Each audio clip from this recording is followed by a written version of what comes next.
Alright, everyone. I know, it's an Umineko video.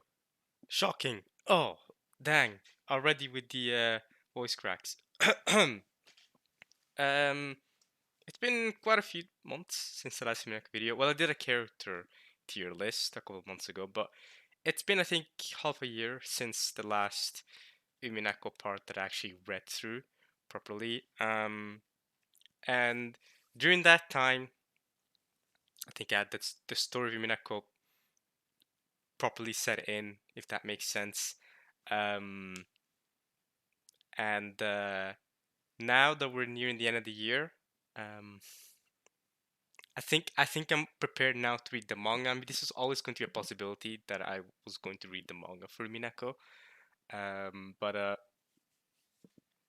I just I just need the story to set in a little bit to try and understand a little bit more of the message that I was being given in the visual novel before I just went on to read the manga. Now, a lot of people, well, some people, not a lot, but some people were strongly telling me not to read the manga, and I understand why. I understand the whole point of the cat box, right? You open it once you learn something, you cannot unlearn it.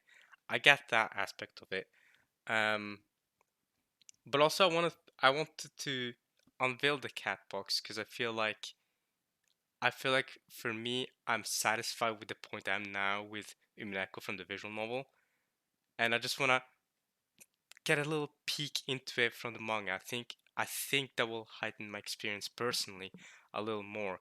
But I completely respect anyone who doesn't want to do this and anyone who doesn't want to read the manga because apparently the manga straight up tells you what happens, right? At least compared to the visual novel. So yeah, I should also say Merry Christmas. This should be coming out on the 25th of December. So yeah, Merry Christmas to everybody this year. So this is going to be like a little Christmas special thing as well. So what we're going to be doing, we're going to be reading the Howdunit section of episode 7. And according to a commenter, according to one of you guys, it's actually not going to be it's not that long, so it's probably not going to take us that long to finish reading these chapters. Probably not going to take that long. But yeah, so I found two sites. I found this was the only site that actually had these chapters. I found this other site as well, but this one, straight up, you go from chapter 35, which is I believe around the time where Beato, or what was her actual name again? Holy crap, I'm blanking on that. It was Yasuda, right? Yeah, Yasuda. I'm already again. It's been 6 months. So many characters. Even though she is the most important character, I mean, I still blanked on it. Yeah, Yasuda. From Yasuda becoming the head from after Kinzo met her in the study. Skip straight to chapter 42, which is this right here, where this is the tea party, right? Where they kill each other. Well, I mean, Kitty and Rudolph kill everyone. Well, they're arguing here still, but I think towards the end of this chapter they kill each other. So I'm here like, what the heck? Where are the chapters in between? Where's chapter 36 to 41, right? But thankfully, this side highlight this is chapter 37. So this is where the how done it starts. I don't know how long the how done it is, but yeah, this is around the time where it starts. So yeah, let's get to reading. I guess I can close this tab now. We're gonna be using this. We're gonna be using this tab. So here we go. Uh, Chapter 37, page 3. I mean, page 3. This is loading 10 pages at a time, or 10 panels at a time, I think. 10 pages at a time. So we're gonna start here. So this is where the how that it starts, right between. Well, it's not Beato. This is not. This is wait, what was her name? Wasn't Claire, was it? Was it Claire? Oh, I'm already blanking on the names. It's been so many months.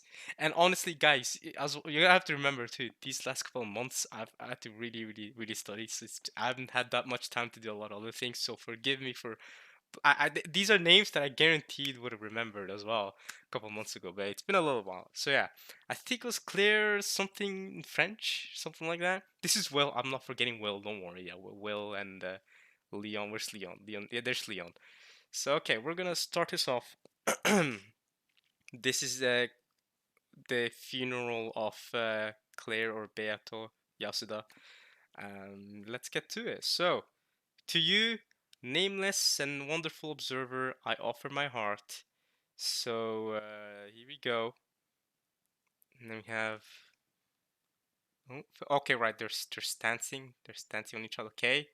Eh? What is going to happen here? Is that Burn? Leon, can I zoom in? Wait. Oh, what did I just do? Okay, I can zoom in so I can see Burn a little better. Alright, what is going to happen here? Says Leon. Leon, this place is too close. Get back! Get back! In a mystery, one cannot die unless the detective performs the requiem. So this is the requiem. Here we go. Here we go. Big, big, big chunks. So now we're going to get the Howdunit fully explained, I believe.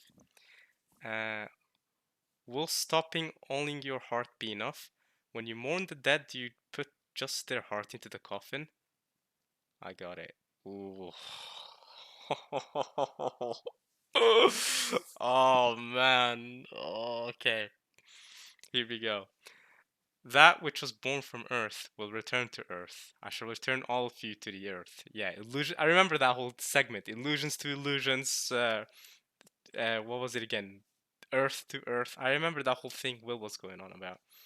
Yeah, here we go. Earth to earth, ashes to ashes. I remember this crap. Dust to dust. I remember also comparing it to the Aimer song, where from Last Stardust, right? From Fate, Unlimited Blade Works. Dust to dust, ashes to ashes. She was saying that in the song. Go listen to the song if you don't know what I'm talking about.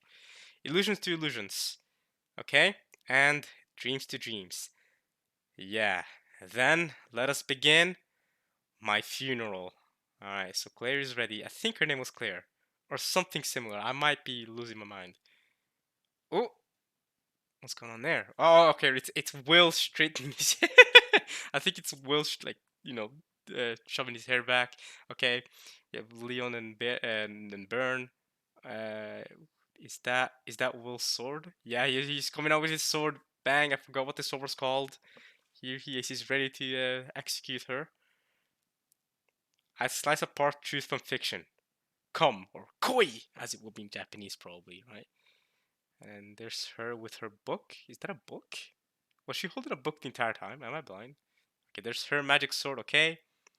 First game, first Twilight. So apparently, in the manga, it's actually, how the murders were actually done is more properly explained. So, yeah, okay. The six corpses, yeah, the six corpses in the shed, right? In the gardening shed. Yeah, okay, I remember this. So, yeah, because they had their faces all torn off. Cross only had half his face torn off, and Shannon only had half her face torn off. So what was my fear for this? My fear for this was I believe that, yeah, my fear was that Shannon, if I remember correctly, Shannon didn't actually die, because Shannon is Yasuda, right? So Shannon never actually died. It was a lie set up by, who was it that was looking at her corpse again? Was it Hideyoshi? So Hideyoshi lied about her death to George or something like that. Was it something like? I think that was my theory. But let's see what the actual answer is. So I think this is gonna be straight up spoiling it, but we'll see. Here we go. Will throws the sword or a slash. He throws a slash at her. Does she block it? I don't know. Oh, okay. Back to the corpses again. What is Claire doing?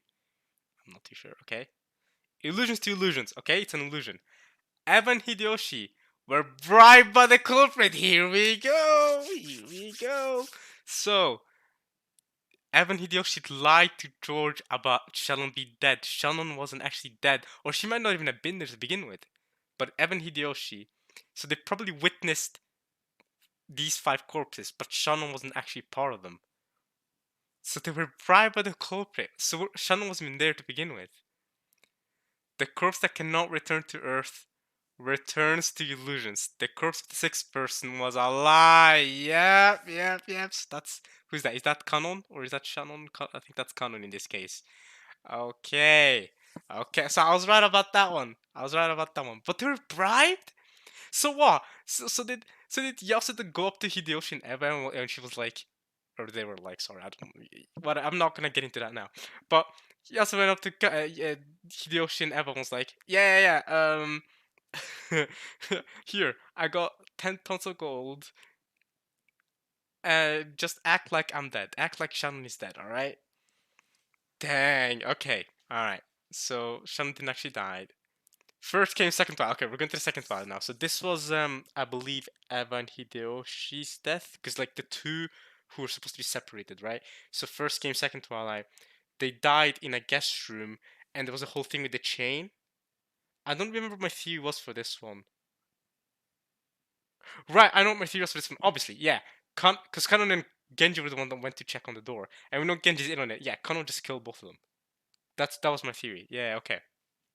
So there's Evan Hideyoshi. Hideyoshi in the bathtub, Eva died on the bed. Two corpses are close together in a closed room protected by chain. Yeah, the chain thing. I remember this. Will slashes again. Okay, cutting her up. Alright. He breaks open the chain. Okay. Illusions to illusions. A chain of illusions can only hold back illusions. That chain wasn't ever there, right? The servants conspire to each other together. Yeah. I got that right. From the start, the chain was not set. Exactly. Because, yeah, I mean, cause we know Kanon is the culprit, or the main culprit, and we know Genji's working along with him. The chain never existed there. So I reckon what really happened, Kanon and Genji conspired together, killed Evan Hideyoshi, then put then afterwards Kanon put the magic circle on the door. And then they went in there, they were like, oh no, what's going on? And then, after setting the magic circle, they went and told the rest that they found that they found Heaven Hideyoshi dead in here. So when they went back, they found the magic circle there and everything. It was like, whoa, the magic circle wasn't here earlier. Oh. Okay, okay, all right. So far so good. So far we've been getting these right. So nothing too bad. Okay, next pages. First came fourth Twilight. What happened to the third Twilight? Oh, obviously the third. I'm dumb. I'm sorry. I know. The third Twilight is just the, and you shall be praised. I think it was. Yeah. So fourth Twilight. Who died in the fourth Twilight? I don't remember the first game. I don't remember any of the games all that well, really. Who died next? Because Evan Hideyoshi died afterwards. Was it Kinzo? Was it when Kanon ran into the? Yeah, I think it was when Kanon ran into the basement, the boiler room, and found Kinzo's corpse. But we know Kinzo's already dead, and then Kanon died as no, wait, but because Kanon's the fifth Twilight then, because Kanon died there too. He got stabbed or whatever. But that must have been an act, right? I don't really remember. Let's see what they tell us. First came for Twilight, the old head of the closed room study inside a scorching furnace. Well, we know he's already dead. Illusions to illusions. The man of illusions will go to where he belongs. So Kinzo's dead before the start of the game. Yeah, I mean this is pretty simple. Kinzo's already dead. It's not like he died recently. He was he died before the start of the game. His corpse was just then taken to the furnace and burned and scarred with the thingy. Easy. All right. Next, first game, fifth Twilight. Okay, so this is canon, I believe. Yeah. Okay, canon. The last moments of the boy who offered his chest to a stake. So, how did Canon die while also? Because Canon is culprit. So how did he manage to fake his own death here? I'm not too sure. Who was it that observed Kanon's body? I think might have been whoever observed Kanon's body. Might have been one of the conspirators, an accomplice. Because did Battler ever actually check on Kanon's corpse? I don't think Battler ever did. I think Battler tried to run to the other side of the boiler room, and he never actually properly observed Kanon's corpse.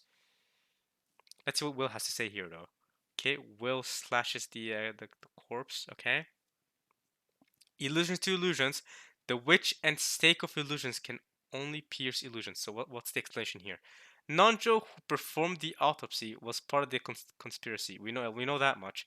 Kanon's death was an act. Okay, got it. So okay, I'm right about that. Okay. I was roughly right about that one. That one is I'm a bit more. I'll admit I was a bit more shaky about that one. But okay, so Nanjo's in on the act, and Kanon never actually died. So Kanon's death was all an act. Got it. Cool. First came 6, 7, and 8 Twilight. So yeah, now I remember how things went.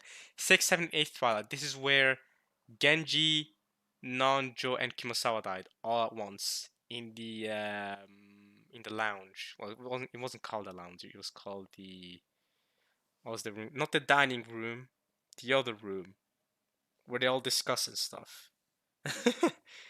The I forgot. They're probably gonna mention it here again.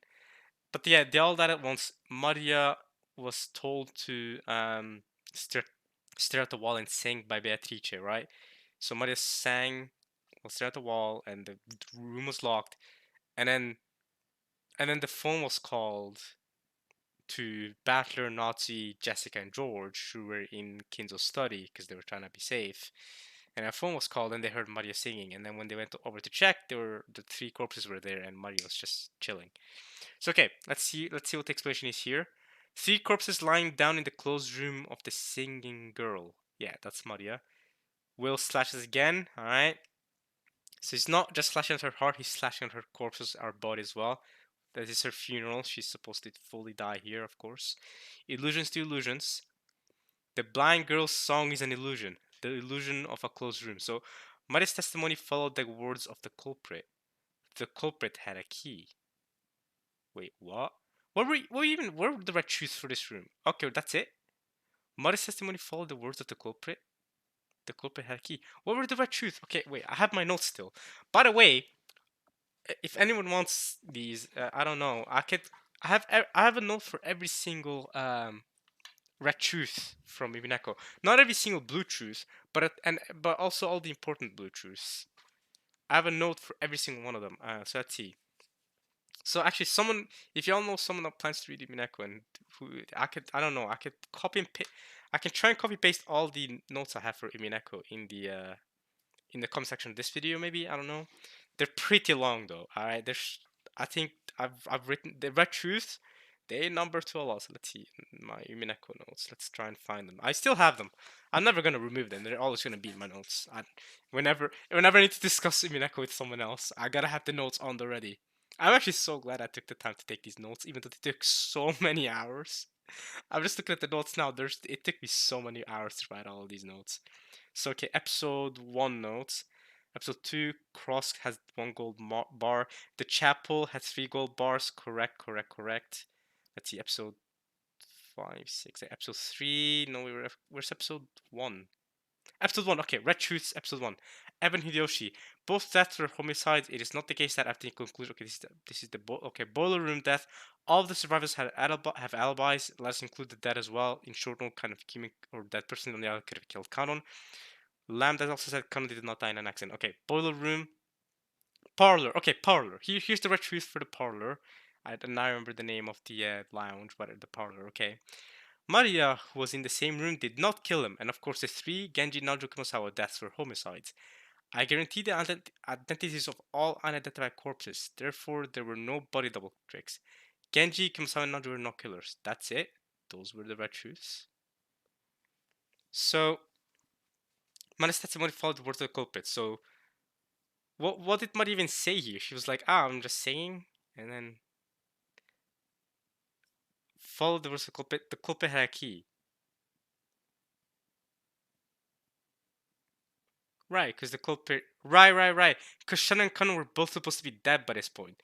So this seemed like a locked room when it really wasn't, because the culprit had a key the entire time. Or am I misremembering that? I mean, episode 1. How did the key possessions even go through in episode 1? Not too sure. But okay, I guess Yasuda walked into the parlor, killed the 3 of them, told Maria to stare at the wall and sing. Then Yasuda called the peeps over in the study and left the room. Closed it. It seemed like a locked room, and it really wasn't. I think. No, wait. How many keys? Because didn't Nazi have possession of some of the keys? Wasn't it? Didn't Nazi say, "Oh, give me all the keys and or something like that"? Maybe not. I don't know. Oh, right. The entire reason why this mission was confusing was because we didn't know Kanon and Shannon was alive. So I'm here like, how is this even like complicated in any way. Of course it is, because we're here like, well, if Nanjo Kimosawa and Genji didn't kill each other and Mari didn't kill them, then who killed them? We know Nazi and the rest were in the study. Who killed them? Well, we know that Yasuda's alive, right? That was the whole trick here. Okay. Yeah. Then that was the whole issue. Okay, got it. Moving on. The Kolpereki. All right. So, okay, so she's damaged, but she's still fine. Excellent, she says. She's still fine. She's still like, you know. Yes. So far, we've solved most of episode 1, but she seems to be fine. Claire. As I thought, you are splendid. That was a dangerous game from the start. What would you have done if that guy had said he wanted to see? If that guy, by the way, you're gonna treat George like that, Will? If that guy had said he wanted to see the dead's face anyway and just stepped inside, that was a dangerous game. It was honestly looking back. She played it risky. Yasuda really played it risky. Again, I say she, by the way. Y'all know. I know he, she. I know this whole gender thing. I'm not doing it on purpose. Okay. Beato is a she though. Okay, so we'll go with that. All right, Beato, she. She, her. Let's go with that. Okay. That is what it means to abandon. That is what it means to abandon yourself to fate. Yeah. So Beato just kind of just went with it. She winged it. She just like YOLO. You know what I mean? I mean, if George had gone in there and checked on the corpse, her farce would have been over. Beato's farce would have been over. That's it. That would have been episode 1 done. But George did not insist. Hideyoshi and Eva were bribed, and it was successful. That's the roulette you were talking about, huh? Yeah, that's the roulette. That's the you gotta leave yourself to fate. That's the chance part. Now, now let us continue. Next is so there's Will and no, not Will, Byrne and Leon again. Next is the second. Okay, so we're skipping past the Nazi death. I mean, I guess it makes sense. We're just gonna skip Nazi's death. I mean, I guess it makes sense. What even word do I choose for Nazi's death? Nazi's death by truth. Nazi's death was a homicide. There are no corpses of unknown identity, and all of the survivors have alibis. Okay, the bullet burned into Nazi's forehead was not fired from Nazi's gun. Lambda also added in, saying the thing that shot Nazi wasn't a trap; it was a real shooting murder with a gun raised and trigger pulled. Yeah, I don't see. Yeah, I mean, there's no trick to that either. If you know how Genji Kumasawa and Nanjo died in episode 1, you know how Nazi died. All right, Nazi walked out into the main the corridor place with Berto's portrait, got shot to death, obviously by Beato, you know, and then Battler, Maria, George, and Jessica came in to witness Nazi's corpse. And what happens after that point doesn't really matter because the bomb went off and killed all of them. So good game, game over. That's episode 1 solved. Cool. All right. Now again, correct me if I'm wrong in the comments if I say anything wrong or say anything that doesn't make sense. But so far so good, I think. Let's continue to the second game. The second game out of what? Well, actually, no. They only do the first 4 games. I was gonna say out of what? 7 games, 6 games. But we only do 4 games, don't we? We only do the first. We don't count episode 5 and episode 6. So episode 5 and episode 6, do they even have solutions? I guess they do. I don't really know. I don't know if they have official solutions like this. They probably do. But it's just strictly the first 4 games. The games, the Beato games, the question mark games. No, not the Beato game. The Beato games are episode 1 and 2. So this second game is still Beato game. Episodes 3 and 4 was someone else. Which one was Battler or Toya, I guess? Right? I think episode 3 and 4 onwards were Toya writing them with Featherine, right? If I remember correctly. Okay, the second game. Okay, so Claire's readying up, Will's readying up. Here we go, and I think we're gonna have to go to next. Wait, why is it not loading up? Oh, okay, that's in this chapter. Okay. Okay. Appreciate y'all for the translation, cleaning, typesetting, JJ and the Ace Freely. Sorry if I butchered that. All right, next we're going to chapter 38 then. Chapter 38. Okay. Let us continue. Next is the second game, chapter 38, Eternal Slumber. Here we go. There's Leon and Burn again. Okay. Second game, First Twilight. Right. the small bombs. It's go to small bombs. The 6 with their stomach split in the closed room chapel. So, okay. They all ingested small bombs and died, right? But the culprit was said to be in the room during the Red Truth for this, right? Let me look at the Red Truth for episode 2. Episode 2 Chapel. Regardless of whether they were alive or dead, the six definitely entered through the door. Only one key to the chapel exists. It is impossible to unlock the lock to the chapel without the key. When the door to the chapel is locked, it prevents any and all methods of entry exit. The six entered through the front door. Rosa took the genuine key to the chapel from Maria's letter during the morning. The key to the chapel was definitely inside the envelope that was given to Maria. The envelope that was given to Maria is the same one Rosa opened. Oh, this is a tricky one. Yeah, how did this murder happen? I think I had a theory for this, but I forgot what my theory was for this one. The envelope that was given to Maria is the same one Rosa opened. From the time Maria received her key to the instant Rosa unsealed the envelope the next day, the key did not pass into anyone's hands. Huh. Okay. No door with an autolock exists other than Kino Study, okay. The six were all already dead by the time they were discovered. All the deaths were homicides. All six were pure victims that did not take part in a mutual murder. There were no simultaneous mutual murders. There was no one hiding in that chapel. Therefore, your killer hiding in the building locked room scenario does not hold. Lambda adds in saying, when the six were murdered in the chapel, the culprit was inside the chapel. What was my theory for this? I know I had a theory for this, but I don't remember. Prevents any and all methods of entry and exit. And the six definitely entered through the front door. There's no other methods of exit. The six to the stomach split on the closed room chapel. So Yasuda. Well, Rosa was in there with them. Yeah, of course. We saw it in episode 2. Rosa was in here with these six, but Rosa didn't die. So I'm assuming Yasuda killed these six. Then Yasuda and Rosa, Rosa, I'm assuming, conspired with Yasuda in this case. So she left with Yasuda. But how did they lock the door again? When the door to chapel. Okay, wait. So Yasuda and Rosa killed these six, or at least Yasuda killed them, and Rosa was in on it. And then what? Because the whole thing with episode 2 was that Rosa was in on it, right?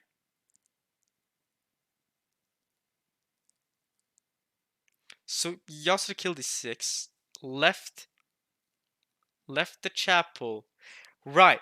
Yasuda killed the six, left the chapel with Rosa, closed the chapel with the chapel key, gave the key to Maria in the letter, and the letter was in Maria's possession the entire time. Then when it came to the morning, well,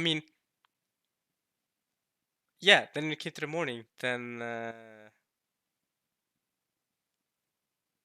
because when was the key given to Maria anyway? Only one key to the chapel exists. Rosa took the Jane key to the chapel from Maria's letter during the morning.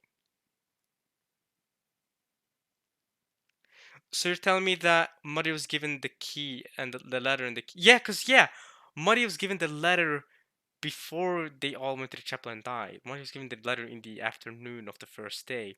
So yeah, okay, got it. Yeah, my bad. So what happened? Okay, got it. Okay, I think this was what my theory was. So Rosa and Yasuda killed the six. Rosa and her left. They didn't have the key by this point because the key was in the letter with Maria. So the door was open. They closed the chapel, but the door of the chapel was open. Then when it came to the morning, Rosa took the genuine key from Maria in the morning. But you didn't never needed the key to open the door to begin with, because the door was already open. But Rosa just acted like it was closed, and that's how it appeared like it was a locked room scenario. I think that was it. Let's see. Will slashes. Zing goes bang bang. Illusions to illusions. The gold truth locks the lock of illusions. Yeah, yeah. The fact that he says gold truth. Yeah. Rosa's bribed. Yep. All the servants and Nandro are part of the conspiracy. They agreed beforehand to lie about the closed room. Yeah. That was it. So Rosa was bribed. They were all in on it. Now Battler was there, but Battler wasn't the one to actually go in the door and check that the door was actually closed. Battler was kind of like in the back. And since Rosa, Genji, Nanjo, the servants were part of it, it's done for. It's done for. It's that easy. All right, next. Second game, second Twilight. So this is when Kanon and Jessica died, and then Kanon's corpse disappeared. This should be fairly simple to solve, right? Kanon killed Jessica, and then Yasuda got rid of the Kanon personality in this room. Should be that easy, right? Second game, second Twilight. Even the corpses of the two who are close are not close. Nice, good one. Illusions to illusions. Illusions who have finished their role do not even leave a corpse. Kanon's corpse does not exist. I mean, yeah, that's it. That's the explanation. It's that easy. Yeah, Kanon's corpse does not exist. I mean, the shit of Kanon does not exist. I think it's that easy. I think so. I think it's just Kanon killed Jessica. Kanon doesn't have a corpse because it's Yasuda. It's Shannon. Okay, next. Second game, fourth Twilight, fourth, fifth, and sixth Twilight. So okay, so this is when the goats followed George, Shannon, and Gora into Nati's room, and then they got the mirror. They got the mirror, which is defending them for a little bit, but then they all died in the end.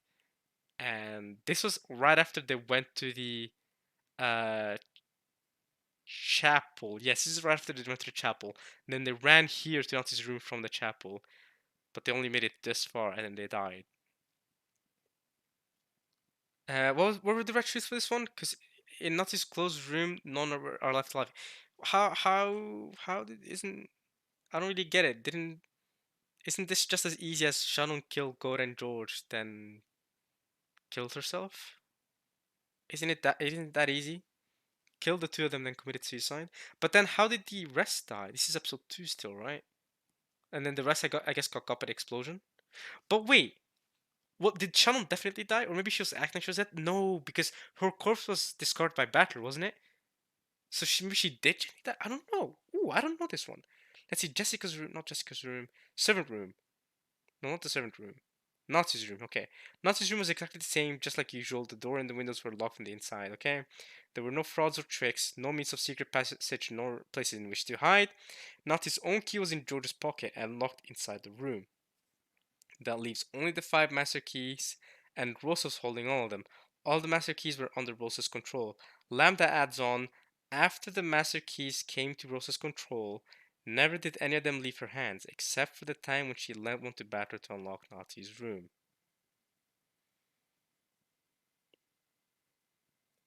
But what happened in episode 2 after this anyway? Because the survivors after this were just Battler, Rosa, Maria. Who else? The servants? Some of the servants? No, because some of the servants died. No, some of the servants died with in the servant room, right? Who died there? That was Nanjo died and Kumasawa died, right? So it was Genji. Who died in the servant room? Let's see. At the time of investigating the room, okay. Battler, George, Maria, Rosa, Genji, Gora, and Shannon. Gora, Shannon, George died. So the remaining alive people right now are Battler, Maria, Rosa, and Genji, right? And they all got caught by the explosion, I'm guessing. Eventually. Let's see how Will explains this one. Earth to Earth. Oh, no one would dispute that a coffin is a closed room. So Shannon and George. Shannon. Okay. Is this Shannon confessing to George or something? What she's telling George? Okay, Shannon. George is shaking his head. There's Shannon. Shannon murdered Gordon George. Okay, there she is. Shot. Yeah. Okay. So there she's crying there. She shot Gora. Shot George. So Shannon murdered Gordon George. After that, she committed suicide. So she did. Oh, what the frick? So she did commit suicide. Wow. Then left it all to chance. So she set up a trap like this to make it look like someone else shot her, I guess? Okay. And then she commits suicide. Okay, with the whole, this what is this whole string thing, man? Bang. Okay, got it. So she did commit suicide. Okay. Second game, seventh and eighth Twilights. So what was the seventh and eighth Twilights?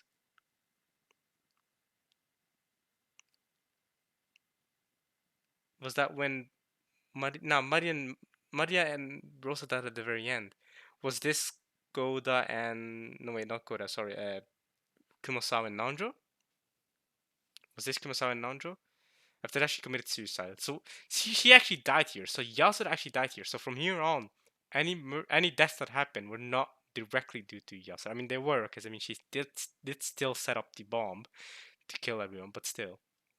Second game, 7th and 8th Twilights. This was the which Twilights were this? This was the 4th, 5th, and 6th Twilights. Interesting, but the 7th and 8th Twilights happened before, right? Because this is Kanon killing them all. All right. 7th and 8th Twilights, the two sliced to death by the red-eyed illusions. There's Kumasawa and Nanjo. I mean, this is easy, right? Kanon killed the two of them, and Genji was in on it, right? Earth to Earth, illusions to illusions. No illusion can create a corpse. The one who killed those two was Genji. Oh!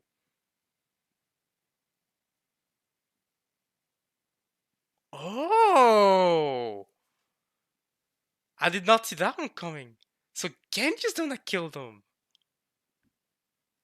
Slice them up.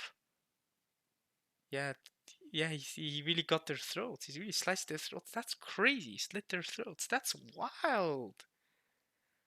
So Conan was never there to begin with, or so did these deaths happen after George, Gora, and Shannon died in Nazi's room?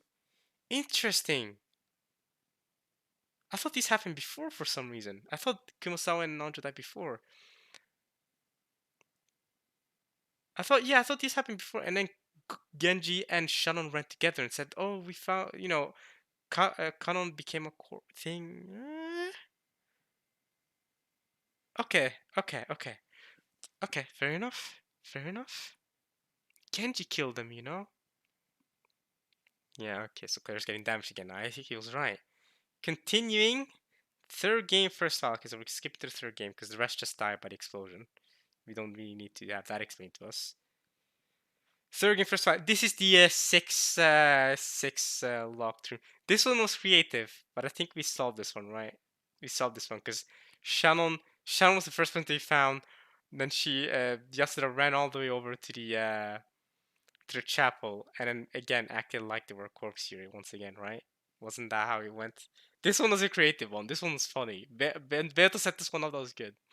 6 corpses connected by the chain of closed rooms.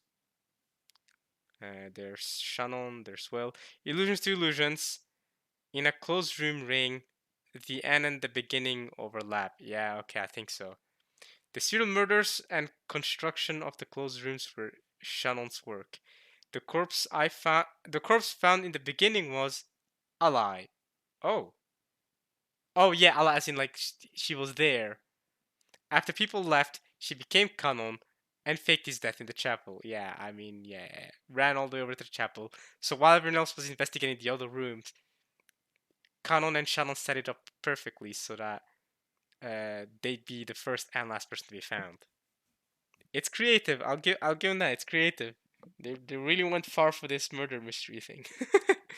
It's a creative one. This one. All right. Third game, second Twilight. The corpses of mother and child laid together in the rose garden. So this is Maria and Rosa dying in the third game, but in this case it was Evatrice that killed him. It was Evatrice that killed him, right? It wasn't Yasuda. Or how did this go? Because yeah, how else would it die? Let's see. Earth to Earth. No falsehoods in their final moments as told. Really? Oh! Oh, so what Eva actually did that? Eva killed them? Eva murdered Rosa and strangled a flustered Maria. No way! Eva! Eva did that! Yo! So she should have pushed Rosa to the spiked thing, which pierced her head. She died. Got her head real good. Then strangled the child to death. Eva, you crazy woman. Yo! Wild. And strangled the flustered Maria. Alright, next up. Okay, so this is Kirya, Rudolph, and Hideyoshi, was it? No. Yes. Wait. No, yes. Because Eva was the only survivor. Yeah, Eva was the only. Wait, was it? Wait, did Eva did go with them, didn't she? Who was it that went to the party again to investigate because they wanted some food or whatever? But Kitty was lying about that. Kitty was trying to find out who the culprit was. It was Kitty, Rudolph, and Hideyoshi. I think it was those three. I don't know. I remember what happened to Eva. Let's see. Third game, fourth, fifth, and sixth Twilights. The three corpses lying in the mansion. Okay, how did they die? Earth to Earth, no falsehoods in their final moments as told. So how did this happen? Eva and Hideyoshi were bribed. Wow. I mean, yeah, okay, makes sense. Were bribed by Yasuda, I guess? Hideyoshi was suspected and murdered Rudolph and Kitty in the mansion. Right, but how did Hideyoshi die then? Because Eva and Hideyoshi were bribed, okay, by Yasuda. Just like in episode 1, sure. Then he killed Rudolph and Kitty. Then what happens next? Kitty didn't die instantly. Oh, what a twist in the works! Kitty was like, I ain't dying that quickly. Bang! Shot Hideyoshi. Dang! And murdered Hideyoshi. That's crazy. But then she died afterwards, or Eva finished the job, I guess. Third game, 7th and 8th Twilights. Dang! So she shot Hideyoshi. And the only survivor was then Eva. Eva was the only one that survived this couple. Crazy. That was hype. Okay. 7th and 8th Twilight, so okay, we're going to the next page now. Third game, 7th and 8th. Okay, what's the 7th and 8th Twilight of the third game? Cannot say I remember that well. Oh wait, this was the game with Nandra's murder, right? This was like one of the hardest well, this was one of the hardest ones of the third episode of the third game. Let's see, are we in episode? Okay, episode 3. 6 rooms, second Twilight, 4th to 6th Twilights. Yeah, Eva teach it. Yeah, so Nandra's death as well as well, Jessica died because of the bomb. So did Battler and so did Eva, right? Who were the 7th and 8th Twilights then? I know Nandra's one. Oh right, I completely forgot. Cross and Nazi died at some point. So what? They did they let's see. Why didn't I have that written in my notes? Were there no retreats regarding that? I guess there were no retreats regarding how Cross and Nazi died because I don't have that in my notes. Because it goes from the 4th to 6th Twilights where Kiria, Rudolph, and Hideyoshi died, straight to the Nanjo death situation. Which I wonder how the official solution to that is. Kiria didn't think that they needed food. Yeah, this is the mansion death. Since going without food for a day wouldn't kill them, she claimed that they should not leave the guest house.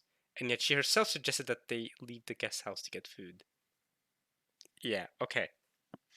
But we know now why Kiria said that. Because Kiria suspected, she suspected Eva and Hideyoshi, didn't she? Because the whole cigarette butt thing, right? Yeah, it was the whole cigarette butt thing that was suspicious.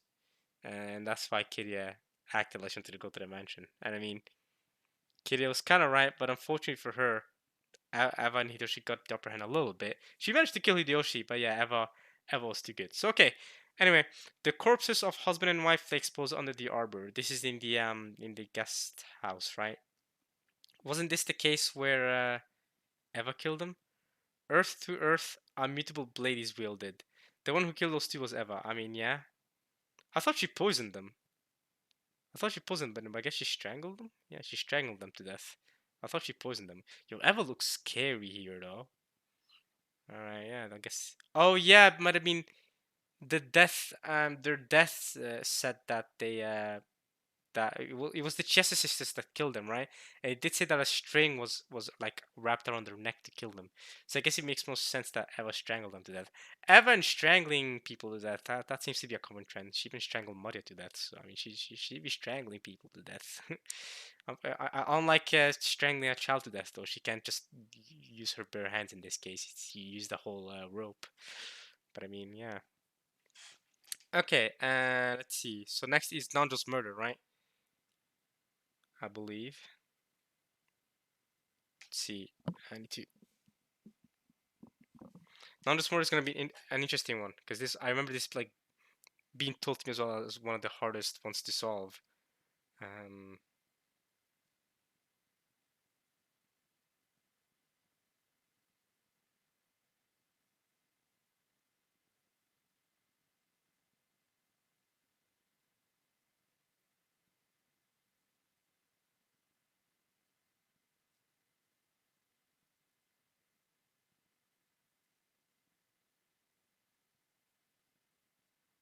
Let's see.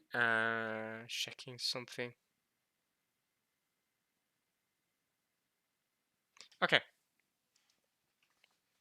Let's see. I'm please willed it. Okay.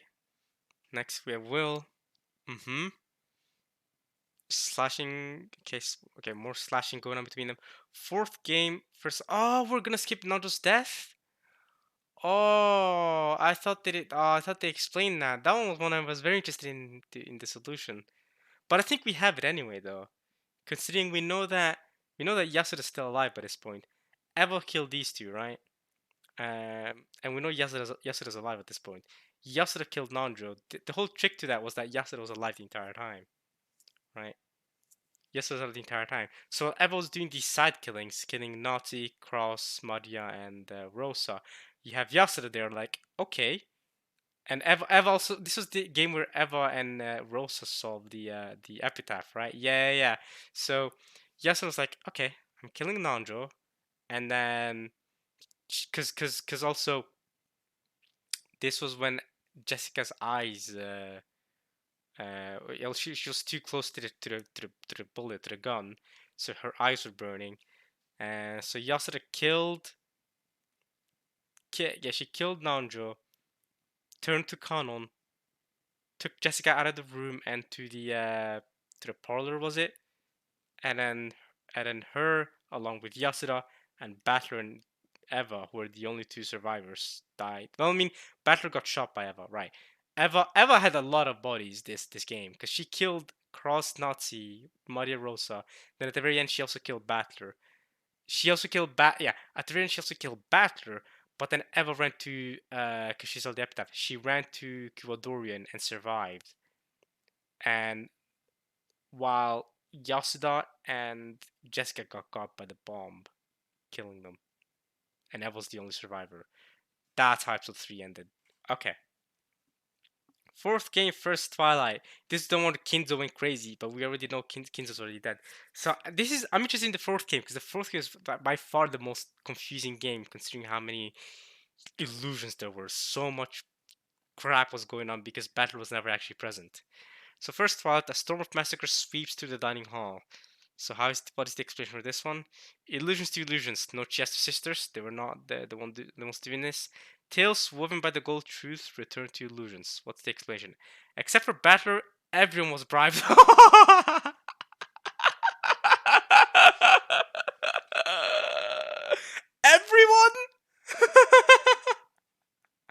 I love how you see Battler in the background. Battler in the background, like, Battler is so lost. That's crazy. Everyone. That's nuts! Except for Battler, everyone was bribed.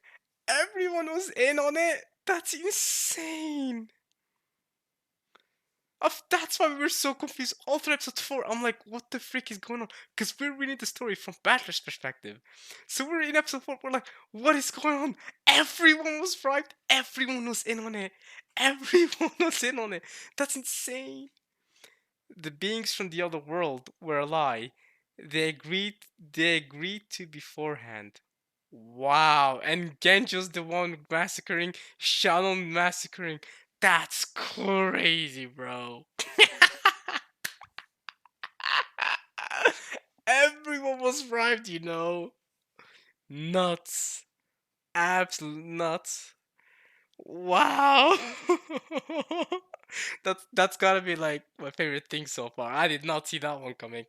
There's no way I would have theorized that. There's no way I would have theorized. Yeah, everyone was rhymed. Okay, cheese. Ugh, okay. Fourth game, second Twilight. Okay, right. Okay, so we're getting to Jessica and George's death. So they somehow died simultaneously because Jessica punched George and George killed Jessica as well, right?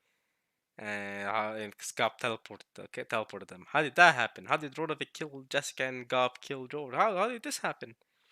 Um, but since Batter wasn't present, they could have done in any way possible, right? Jessica killed him in any way, right? I'm assuming.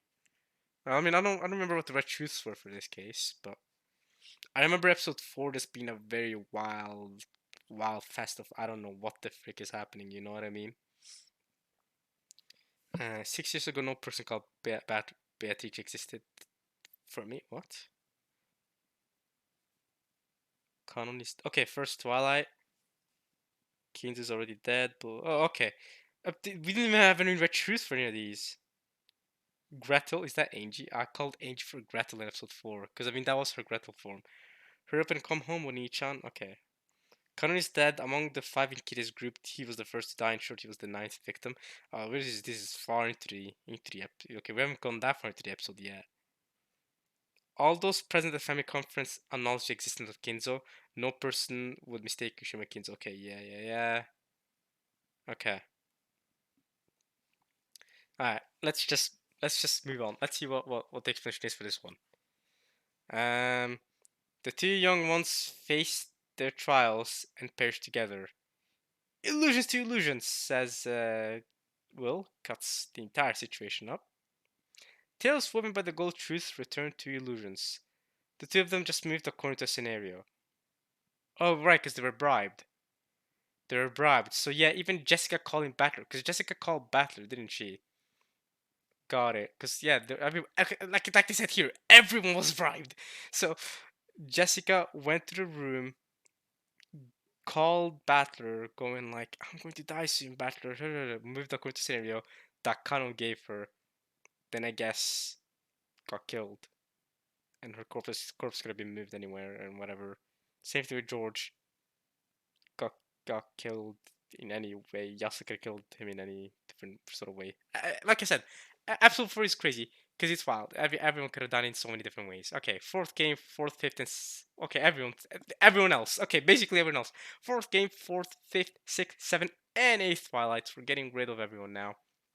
None of the fugitives are left alive. So Kanon died, Shannon died, Kirie, Cross, Nanjo. Alright, Earth to Earth, Illusion to Illusions. We're cutting up the Chester sisters. Adorned by fiction are the silent corpses. So demons and witches are all falsehoods. There's Shannon, okay. Corpses. So first, this is Shannon killing Kirie. There's Shannon killing Cross, killing Cross and killing Nanjo. That happened all the way back in the dining room. Then George was shot. Okay. Corpses do not tell anything. Then yeah, okay. Kora and Kumasawa were shot in the storehouse. Then Jessica was shot. Oh, you can see part of her brain there. Oh, that's brutal. That's pretty gory. Okay, so Jessica was shot. Maria was given a peaceful death because Beato respects Maria a lot, so she didn't want to give Maria a painful death. There's that. And lastly, she killed Genji. Okay, and then what happened after that? What happened after that? Fourth game, ninth Twilight, yeah. And none shall be left alive,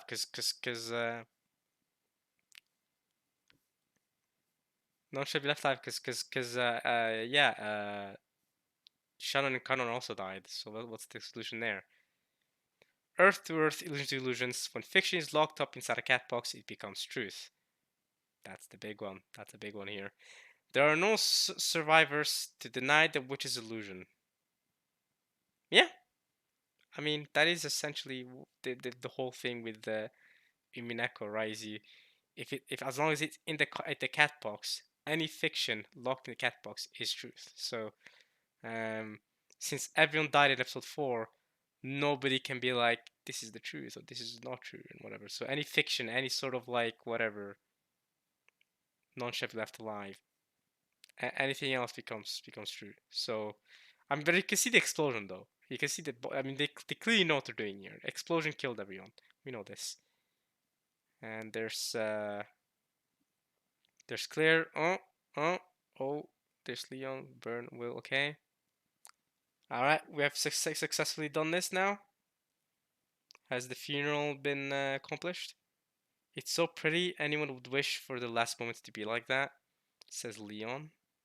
Then the final question. Who am I? Oh, who am I? Are we gonna get this revealed in manga? Because I know the visual novel wasn't very direct with it. Will looks at her, closes his eyes, grabs his sword. Illusions to illusions. Ah, come on! That's a cliffhanger. Alright, next. The promised god of death lowers the curtains on the tale. What the heck is that? What is this? Oh, is this the bomb? These are the bombs. Okay. Okay. The promised god of death lowers the curtains on the tale. That very god of death is me, regardless of the witch's will. Regardless of the witch's will. So who's this? This is yeah. This is the explosion of Rockinjima. Boom. Big boom. Big boom. So who am I? So who am I? So the promised god of death lowers the curtains on the tale, regardless of the witch's will. That very god of death is me. So the the answer to who am I is I'm the bomb, right? That is that. I mean, let's look at the red truth for that. Right for that.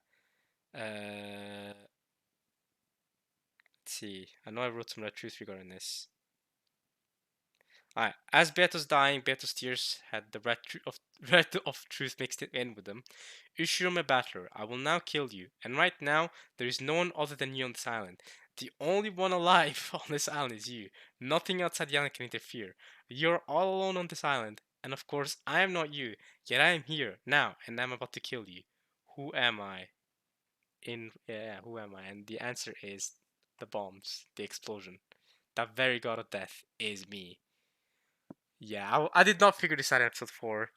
I think I think it was until episode 6 until I figured this out, and that was only after my friend theorized that Rockinjima, what happened in Rockinjima is an explosion, which is a very good theory, and as you can see, it ended up being true. I mean, it ended up being confirmed in episode 7 after this in the tea party, but here in the manga they confirm it as early as this. So yeah, if you read the manga, you really get a lot of things revealed early on. I mean, this explosion was not confirmed until the tea party episode in the visual novel. So okay, and there's Will. He's able to give her the final slash. Bang slash bang. She's smiling though. Did she get a proper funeral? Shining, big, shining, bright light. Leon and Burn. Ooh, what's this? Is that her heart? That's her heart. Here we go. I'm guessing. And there's her heart coming through. Oh, it's changing its form. Oh, oh, oh, oh, oh. And it becomes dust. And it's okay. It's like her heart became dust particles all around the room, all around the chapel. EP. Oh, bright lights shining on the stage. Okay, clear the goats. Oh, hey! Clap, clap, clap, clap, clap. Ooh! Yay! Good performance. Okay, the goats. All right. People are born with sin and live in order to have someone forgive them. Or perhaps they are born with riddles and live in order to have someone solve them. There's the heart in the box. That just reminds me of Flaw. That's how his devil fruit works, right? He just takes your heart out and puts it in a box, basically. People are riddles. They live in hope that someone will solve the most difficult riddle in the world, which is themselves. And now that was granted for her. Her soul will not wander anymore. Sleep in eternal peace in your cat box coffin. Oh, that's the end of that chapter. Anything else interesting to add on to this?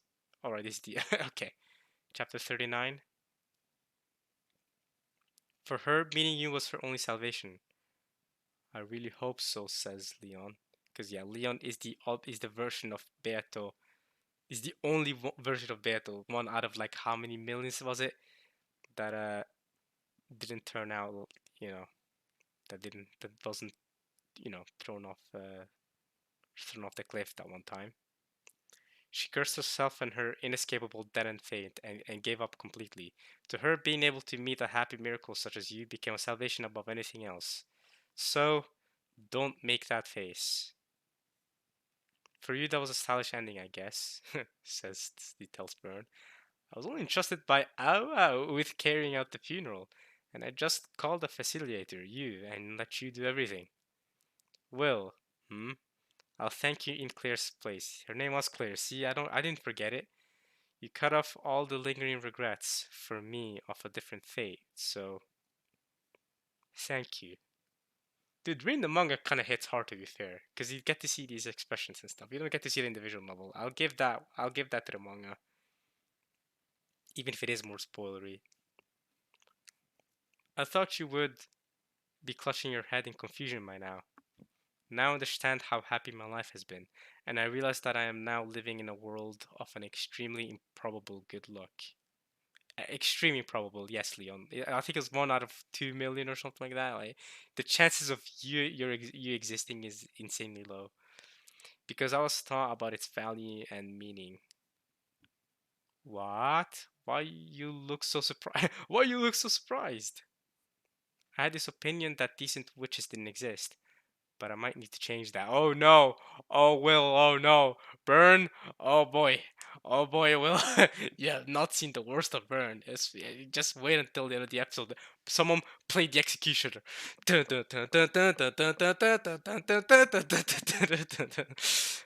Don't bother. No need to change it. I joined that child's game to deal with my boredom, and though I lost, I had fun playing this game. Oh, Burn, you're not done with your antics. Trust me. I've read the rest of this episode and episode 8. I know what you're about to do next. A child passed away without folding up her game board. I just took charge of the final cleaning up as thanks to her for letting me play as the loser's duty. I was sure you'd do crueler things though. Crueler things?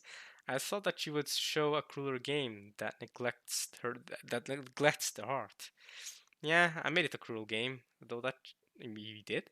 Though that child claimed that the game was fantasy, I brought a detective such as you along and made it end as a mystery. See, that's the thing, right? Like you want it to end in a fantasy because as long as it's in the cat box, the real truth doesn't. You know, you can have all sorts of theories that are true for the cat box.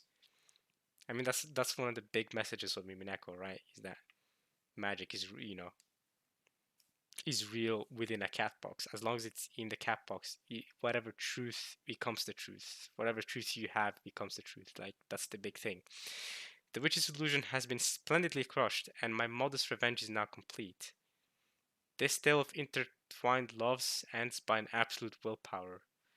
The witch of certainty smiled upon that absolute willpower and made that child a witch for just 2 days. Right, because it was Lambda that made the Beata witch.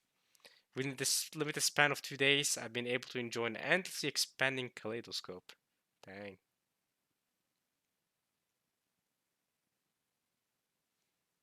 I won't grant my blessings, so a miracle will not occur, but even that ending is something that child wished for. I wondered what was the actual truth behind the endless tales. Hard to tell. Not being able to be sure about that is what makes it a cat box. That's the good part, right? If you open the box, you have a tale where no trace of the mansion remains, and no one except Eva survives. Oh, so they're straight up telling you this. That is what happens. Since Eva has died without saying anything, everything is inside the cat box. Well, I mean, this was said in the visual novel as well, wasn't it? Everything is inside the cat box. Endless possibilities kept within a limited box.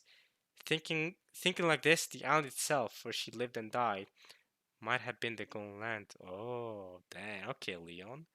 If you call the cat box as if you call the cat box as golden land, that is, and then Battler wrote the most fun tale imaginable of the inside of the cat box. Right, because Battler Toya. That book, huh? Correct. That was a tale where she was the happiest. That was a tale where she was the happiest, which he thought up himself. A fun tale full of love for her alone. I see.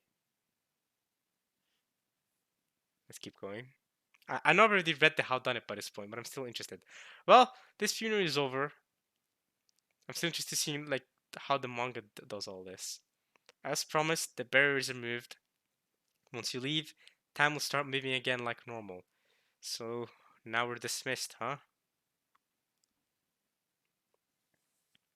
Um, I have to hurry back, or else Diana will start scratching the curtains again. Diana, his cat.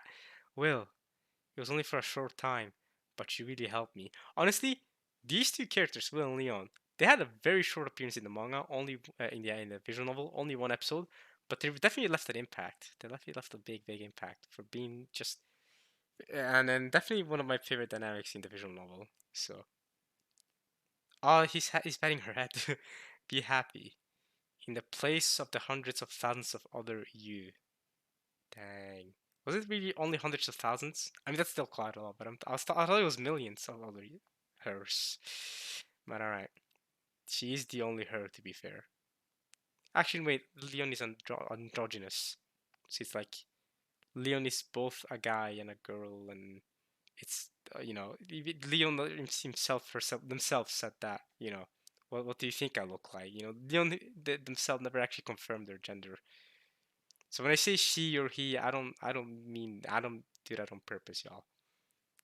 But it seems like in all types of realities, in all types of different versions of Leon, there were always bound to be to have this androgynous look, um, to be this androgynous person.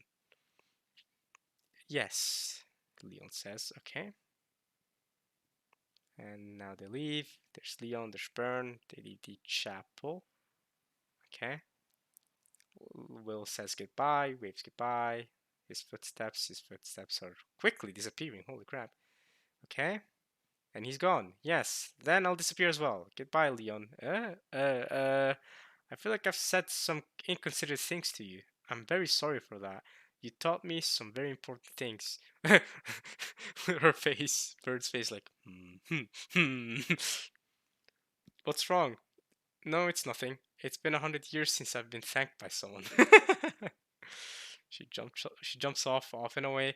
So I was just lost on how I should answer. What do I say?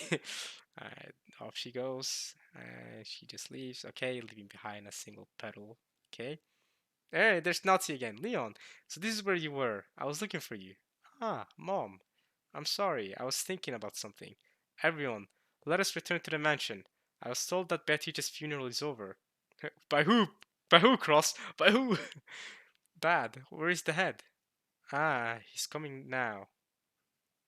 Today was pretty harsh. It's tiresome to play along with the old man's make-believe funeral. Don't say that. It was an important ceremony. On! Where is Leon? Lend me a shoulder. It's the head. Oh, I'm here, coming. You did a good job today. Beatrice's funeral is now complete. Look at Kinzel's face. Yes, I think Beatrice's soul was probably safe too. How do you know that? Until a while ago, I was together with Beatrice, and I saw her leave on her journey with no regrets. That's why I know.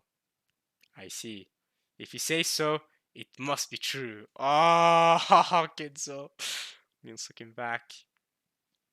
What a pretty sky. It looks like a stairway to heaven. Oh, I remember that from the visual novel as well. So, was this enough of an answer check for you? I'm mean, so I won't give any more details than this. I'm really tired of being a villain and a Miko. Now I'm dismissed too. Bye. Chapter 39, the game lowers its curtains, and then Hmm? Where am I? If I remember correctly, Beatrice's funeral was over, and everyone returned to the mansion. After that, oh, this is the tea party. This is Angie. There's Angie. Oh boy, here we go. Oh, theater. Oh, tea party, baby, tea party. We're not gonna read the tea party now. This is the start of the tea party. Interesting. So it says chapter 39 over. So this should be like the start of chapter 40, right? I don't know, but okay, we're not gonna read the tea party of episode 7. We all know how incredible this tea party is. This tea party is legendary. Okay, this might just be my favorite section of in all of Umineko. This entire tea party, it was insane, insane from start to finish. From Leon waking up, There's no one like it. Oh, from Leon waking up, meeting Angie like this, to the whole ending with that was nuts. Episode seven's ending is insane. Okay, we're not gonna read it right now. How many chapters remain in episode 7 anyway? Not that many. It should be like, oh, 52? Dang, the Tea Party makes up that much of the story. What happens in chapter 52? What the hell is this? This ain't Umineko. What the? What is going? This ain't Umineko. Is that Kiria? Is that Natsu? No, I'm joking. What is going on? Nah, this ain't Umineko. No, okay, makes sense. This ain't Umineko. What's chapter 51? This is still not Umineko. What am I reading? What is the art also got a downgrade, by the way. The Umineko art is better than this. I'm just gonna say that. It says I'm reading Umineko, but this is not Umineko. This is clearly. I don't know who any of these characters are. What? Chapter 49. Okay, what's the last Umineko chapter? Yo, those eyes look terrible. I'm sorry. This face is terrible. Why are her eyes so disjointed? Oh, it looks weird. I don't this art looks a little weird. It's not my thing. Yo, what's going on? Pause. Okay, I'm not gonna read this. Again, I don't know what this is. Chapter 48. When do we go back to actually okay, this is actually Mineko. Okay, we're back to actually Mineko. Final chapter. Okay, so this is where okay. So it's not that many chapters. Okay, 48. So from 39 to 48, that makes sense. I thought 52. Well, 52 felt like a bit too many chapters. So this is the final chapter, and yeah, this is where they fight each other. Okay. Page 3, I'm assuming is gonna be the last one. No, wait, one more page. Page 4. Okay. Yeah, this is where she talks with Featherine. How many pages are there? Holy crap. Page. Oh, 6 pages. I should just do that. Did we continue episode 8? Okay. And then we have a lasting little bit here. Lana with glasses. Hey, yo, this Korean Gertrude. Why do you look so childish there? That could just be the art style. Yeah, Will looks a little because in the visual novel, because here they look like teenagers, but in the visual novel they look like they're adults. Personally, here they just look like two 15-year-olds. They don't always look like a kid, and she is a kid. She herself says that she's a kid, so that's fair. That's true. But I always had like from the visual novel art, I always had the thought that Gertrude was like, you know, a woman in her mid-20s, and Cornelia's like a woman in her early 20s, right? That's like how the artwork in the manga at least look like. But here they look like teenagers or children, I don't know. Could just be the art style, I don't know. But okay. That's it. Yeah, that's it. That's it for me, y'all. I got nothing else. That was it. Ooh, this game will have a happy ending. Ooh, Red Truth. Ooh. Well, to be fair, it also didn't have a sad ending either. It didn't have a happy ending, that's true, but it didn't have a sad ending. So I'll give it that. Like, Minako's ending for me felt very bittersweet. Very like, you know what? Like, it wasn't. I'm not happy, but also like, it's not like Umineko's message is that everything that's sad is sad. It's not like it's all tragic. It's not all tragedy. It's like it's not freaking Tokyo Ghoul where the manga literally starts with him saying, "If there was ever a story about me, it would be a tragedy," and it was. It was Tokyo Ghoul, but also Tokyo Ghoul did not have a setting either. Tokyo Ghoul's ending was also pretty bittersweet in many ways, but uh, yeah, I wouldn't say Umineko just made me lose hope in humanity and everything like that. You know what I mean? It was like, it wasn't a happy ending, but it wasn't sad. That's that bad, right? This is how episode 7 ended. He talked to Angie for a little bit before we go on to episode 8. All right, Kid Angie. Okay, we're done here. I went on for a bit longer than I needed to anyway, because the whole point was just to read the solution for the Howdunit, and now we know for all the different locked dream situations. Oh man, the manga art is so good, by the way. This manga is so good, so much better than whatever we were looking at earlier. Look at this with Battle and Angie. This is a really good artwork, by the way. I can see why someone would choose to read the manga over reading the visual novel. To be honest, only thing is you're missing the voice acting and the OST. Yeah, nah. Even if you have the OST in the background while you read like this, nah, bro. When Ridicule first started playing in the episode 7 Tea Party, Yeah. The executioner as well. Nah, the soundtracks go in. You won't get that by reading the manga unless you have like someone who time. If you have like like an app or some a program or something that can time, like some system something that can time the soundtrack starting with where you are in the manga. If you can do that, then sure you have a good reading experience. But other than that, the soundtrack are such a big part of Minako for me, man. And the voice acting so good. Like, you know, this is pretty good artwork with Angie screaming, but in the visual novel, hearing Angie scream like ah, would really hits hard. But I mean, yeah, there's advantages and disadvantages to both. Because again, when you see the manga artwork, this is beautiful. Look at this beautiful artwork with Battler and his little sister. Is really good. Um, and you get to see things in more detail as well. You get to see what actually is happening in more detail, which shows off the emotions a little more. I like that. Um, what kind of story will it be? Okay, but yeah, we're gonna end this here. I hope y'all enjoyed this Christmas special Umineko video. I will see you all. Who knows when? Because I know some of y'all will be asking, Amin, when are you gonna be doing more Mineko videos? Like when are we getting yo Amin, when are we getting no some of you may be asking when are we getting what am I saying? Episode 8 manga. I know some of y'all want me to read the episode 8 manga because I've heard that the episode 8 manga is actually better than the visual novel. I'm not sure how true that is, but I know a lot of people share their opinion. And I do want to get to it at some point, especially now that I see the episode 7 manga. While it did open the cat box in the Howdunit and stuff, it wasn't like as it didn't ruin my experience like I thought it would have. Like, you know what I mean? Like I think it like knowing how all the different events happen, all the different murders happen, actually heightened my experience because now I know. And besides, that's not really the part of the cat box that was open. So I think reading the episode 8 manga is a good idea for me. However, you might be saying, all right, well, I mean, please, you're going to be so we'll read the Minako episode 8 next year, right? You know, like this is a good Christmas session and all with the How Done It, but we want you to read the the episode 8 manga, please. And how long is the episode 8 manga anyway? I don't know. Well, I'll check later. But yeah, I can check now. How is the episode 8? I don't think episode 8 manga should be that. We have to go back. Actually, nah, let's leave it there. Um, but yeah, episode 8 manga could be 52 chapters, and 52 chapters is doable.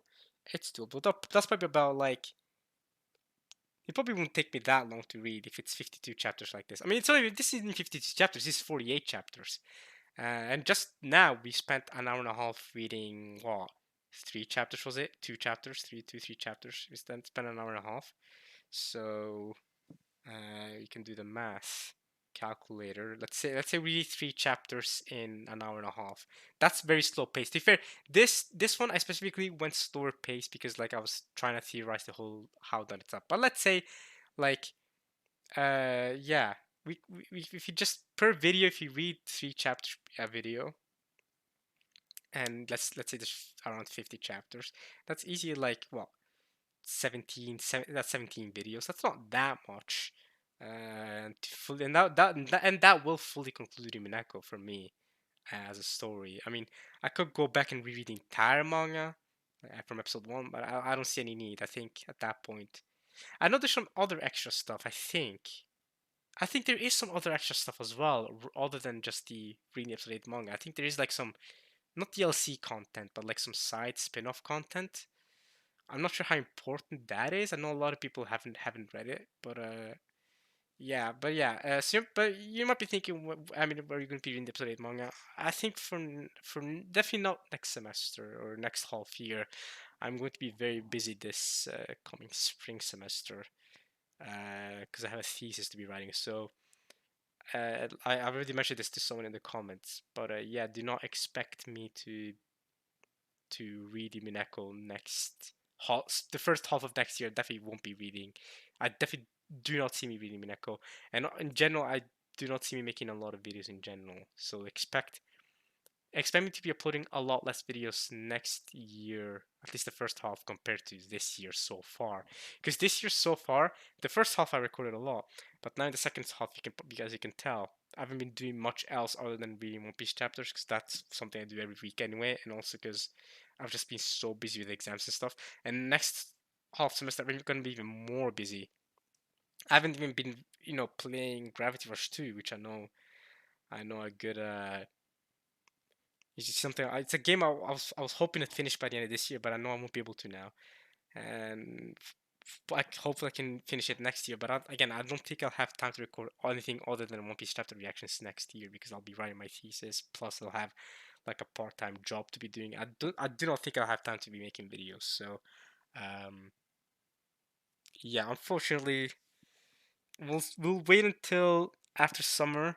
After summer of next year, we'll see if I'll have more time then to be reading more Umineko. Because I do want to get to episode 8 manga. I could, of course, read it in my own time. Because reading it in my own time is a different thing.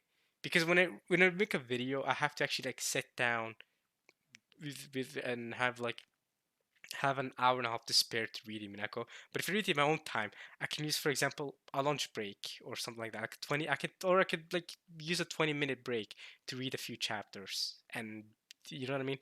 But that's not what we want here, right? I want to actually make proper videos where I structurally read these chapters, and I can't really be doing that when I'm reading the chapters on my phone or something like that, right? So yeah.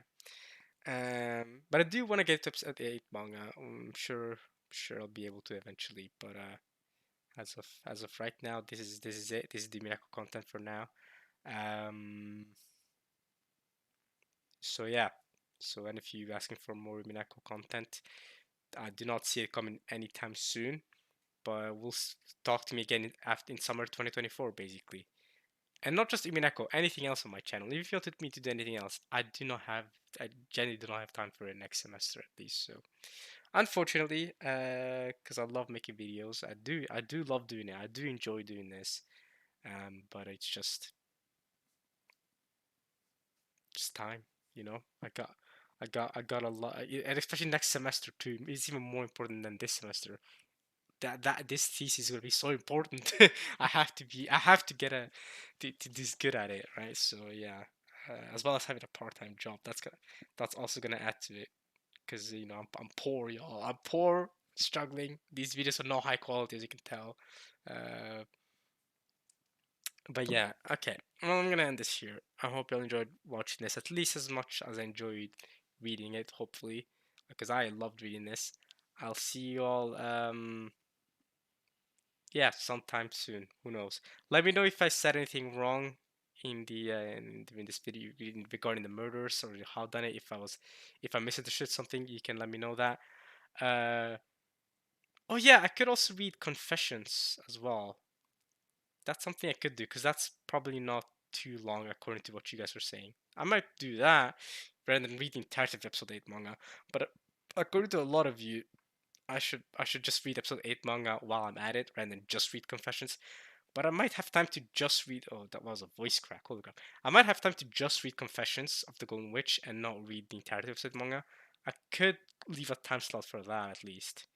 But to structurally read the entirety of said manga, I don't think I'll be able to do that. But okay, all right. See you guys some other time. Hi, you all. Peace.